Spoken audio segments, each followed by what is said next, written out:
Today came about because of some contributions from our Skilled Trades Alliance members, Gary Scratchfield and Lumberman's Drywall and Roofing and Heartland Companies are part of our Skilled Trades Alliance, and they've got some donations for steel framing.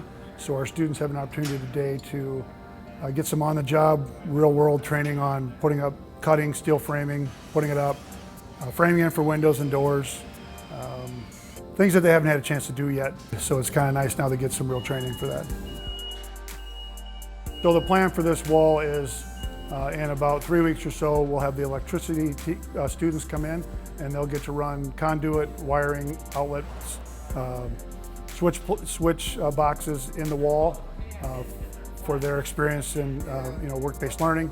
Then after that, we'll have HVAC and plumbing will come in and do some duct work and some plumbing in the walls. And then when that's all finished, down the road we'll do drywall, mud and taping of the walls and some painting when that's all finished.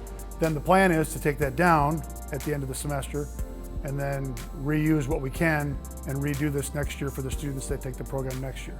And they get to go through the experience either again in Carpentry 2, Electricity 2, or brand new if they're in Carpentry 1, Electricity 1.